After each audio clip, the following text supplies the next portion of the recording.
Ai, meu Deus. Estou literalmente tremendo. Ok, não sei como dizer isso, a não ser que esse não era para ser o vídeo de hoje. Eu estava planejando filmar algo completamente diferente hoje. Eu queria gravar um episódio do Meio Man Monday, então foi por isso que eu estava todo arrumado. Eu estava ocupado escolhendo o que eu queria colocar no Meio Man Monday. E o que aconteceu? Eu preciso respirar porque estou surtando. O que aconteceu é que eu estava escolhendo o que eu queria colocar lá e havia um envelope enorme maior do que este e o endereço do remetente dizia: por favor, permaneça anônimo, e depois uma caixa postal. Então eu tirei essa e pensei que iria investigar o que tinha aqui dentro antes do episódio porque, quando diz isso, geralmente não vai entrar no episódio porque é algo estranho. Mas eu abri e era essa coisa bem aqui. Então eu abri isso. Agora, o que tem dentro é literalmente eu não posso acreditar nisso agora. Não sei porque tenho isso em minha posse, mas sinceramente acho que a coisa mais louca que já mostraremos no canal. O que tem dentro desse envelope branco embrulhado em plástico bolha é a mais controversa. Sinceramente, acredito que pode ser uma das cartas mais raras do mundo. Temos nada menos que um Charizard da Dragon Majesty com o selo dourado de colecionador.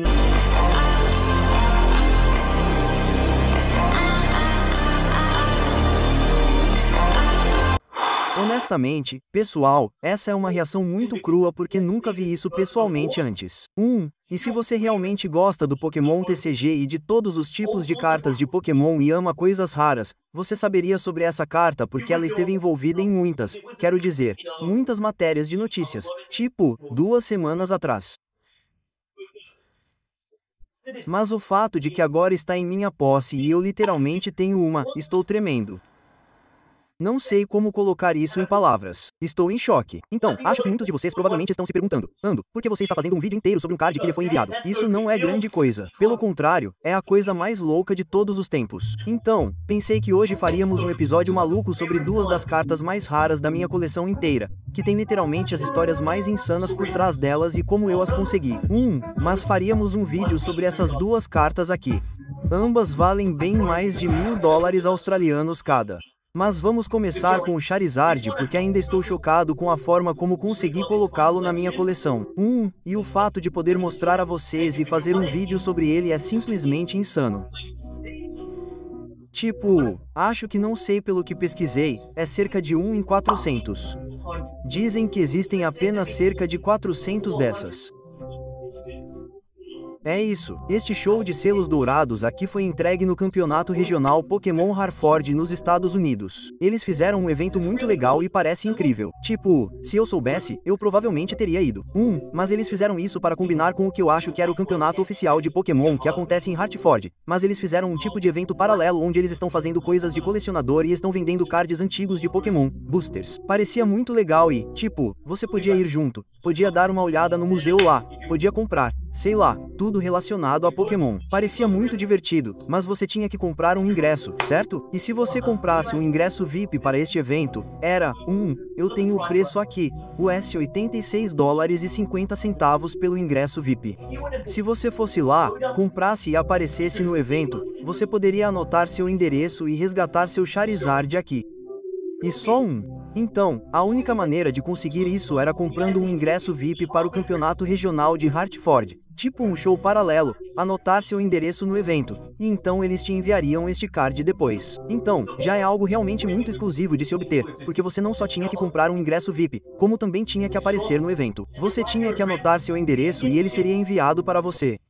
Então, sim, essa coisa já é muito rara, mas fica pior. Então o que aconteceu é que acho que algumas pessoas foram ao eBay e iam vender seus Charizards e cara, todo mundo já ama Charizard e então pegar algo absolutamente insanamente raro como um selo de colecionador dourado. Vai vender como pão quente. Vai ser estupidamente caro. E meu Deus, macarrão com queijo e meeples, minha nossa.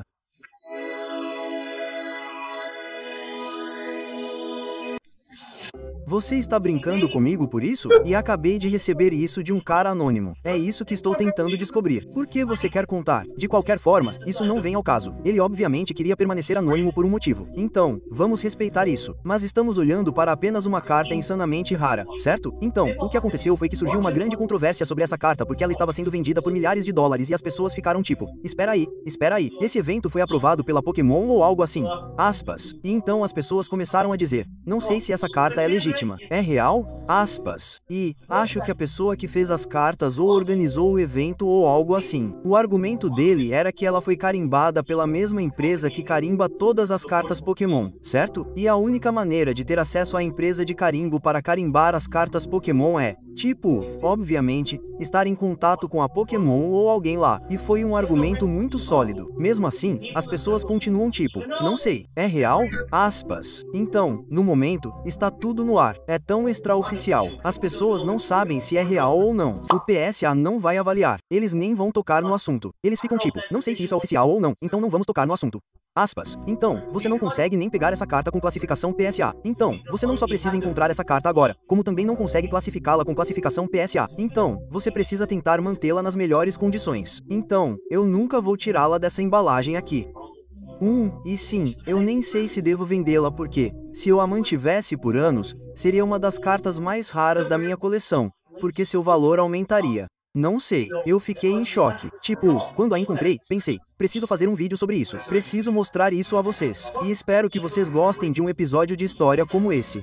Mas não é a única carta que tenho que é tão rara e única porque, tipo, não sei se vocês se lembram, mas a caixa misteriosa que acabei de desempacotar no canal cheia de produtos vintage da TCA Gaming. Sabemos quem a enviou. Era a TCA Gaming, a maior lenda de todos os tempos. Se você ainda não conferiu, vou deixar o link da caixa misteriosa abaixo. Mas nós pegamos esse ESRB que tem apenas 4 posições de texto na arte. Agora, o que exatamente é esse cartão? E por que ele está à venda no eBay agora por as $1000 australianos? Tipo, US $1000 australianos. E isso me abalou. Eu fiquei tipo, que é essa? Por que isso vale tanto dinheiro? Aspas. É por isso. Então, bem antes de começarem a imprimir as cartas Pokémon da série I, eles tiveram que passar algumas cartas Pokémon na impressora para garantir que a impressora nova que compraram para imprimir as cartas da série I estivesse funcionando. Então, eles colocaram as cartas e se certificaram de que tudo estava alinhado. Mas para garantir que tudo estivesse alinhado, caso desse errado, eles escreveram este texto por cima da arte para saber que eram as cartas de teste. Então eles foram lá e imprimiram. Eu tenho um número. Eles imprimiram 237 cartas de teste. Então, depois que a máquina imprimiu as cartas, eles tiveram que testar se a máquina de embrulhar o pacote de booster funcionava. Então, essas cartas extremamente raras de apenas 4 posições foram para um booster de coleção lendária. Agora, esse booster de coleção lendária era o conjunto logo antes do lançamento de Iris. Então, eles tinham um monte por aí. Então, ele foi para este booster de coleção e foi lacrado. Então, algumas pessoas do Wizard of the Coast o verificaram. Eles disseram, sabe de uma coisa? Isso parece ótimo. A máquina está funcionando perfeitamente. Queimei tudo, coloquei tudo no triturador e começaremos a imprimir o conjunto Iris da Expedition Bay. Então, o chá mais quente e suculento, certo?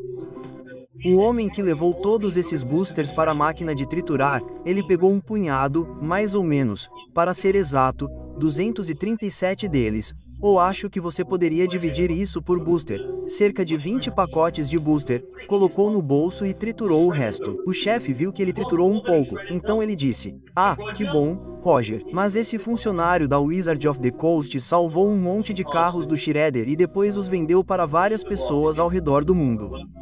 Agora, com o tempo, a TCA Gaming, como ele é uma loja tão grande no eBay, começou a comprar muitas cartas antigas para revender no eBay, certo? Ele encontrou os boosters que tinham essas cartas dentro. Então ele abriu alguns dos boosters e foi assim que ele conseguiu essas cartas aqui. Cara, é legítimo. Então, quando ele abriu essas cartas na câmera, todo mundo começou a dizer, meu Deus, isso valeria muito dinheiro porque não tem muitas por aí. Todo mundo que comprou essas cartas daquele funcionário começou a sair e dizer, ei, tenho mais 10 na minha coleção. Tenho mais 10. E então todo mundo saiu e descobriu oficialmente que há 237 dessas cartas no mundo. Agora, Arbok não é a única carta nesse tipo de conjunto, certo? Para formar essa combinação de 237 cartas, há um Alakazam, Aarus, Arbok, Blastoise, Charizard, que foi classificado pela PSA na época antes da PSA parar de classificar essas cartas. Agora, quanto você pagaria por esse Charizard de 4 posições classificado pela PSA? $50 mil. Bem, você está certo porque é quanto custa no eBay. Não estou brincando. Isso é muito louco. E também há um trio Clefable D e um Manhole, que é uma coisa totalmente separada, mas que também faz parte do conjunto. Ele compõe o lote de cartas. Agora, eu sei o que você está pensando. Ando, por que não você classifica isso e então valeria $50 mil? Vende e dá seu sinal em uma Lamborghini. Bem, exatamente como o Charizard, porque eles foram tecnicamente salvos do triturador da Wizard of the Coast. A PSA ouviu isso da empresa e eles disseram: ah, tudo bem, vamos parar. Vamos parar de classificá-los porque não sabemos mais se eles são oficiais, porque eles não são realmente oficiais porque foram salvos do triturador. Então, é outra carta que não posso classificar pela PSA porque não é realmente oficial, mas vale muito dinheiro. E então, agora tenho essas duas aqui que são apenas as cartas mais raras de toda a minha coleção, que tem as histórias mais insanas por trás delas que eu tinha que mostrar a vocês, que eu tinha que contar a vocês. Pensei, sabe de uma coisa? Se alguém vai fazer um episódio de história, temos que fazer isso no canal. E, sim, eu realmente não sei, porque acho que sou muito nerd por cartas de Pokémon e as amo muito. Quando ouço histórias como essa, fico fascinado por elas. Mas ter as cartas físicas na minha coleção é inacreditável. E são cartas que são tão raras que todo mundo que não coleciona cartas de Pokémon pensa: vende, se livra delas, vende agora. Mas estou por aí há tanto tempo que descobri que quanto mais tempo você guarda essas cartas, mais elas valem, mano. De qualquer forma, tenha um dia fantástico. Me diga qual é a carta mais rara da sua coleção, que você trata tão bem e que simplesmente não quer tocar. Você pensa: isso é incrivelmente raro. Me diga na seção de comentários abaixo. Estou realmente ansioso para saber sobre isso. E, por favor, demita o botão curtir para um vídeo um pouco diferente. Eu sei que é um pouco de história e espero que vocês gostem. Mas sim, tem algo muito interessante e legal sobre as cartas de Pokémon que eu achei muito legal. De qualquer forma, tenha um dia fantástico. Acima de tudo, vou continuar jogando. Tudo bem, pessoal. Até a próxima.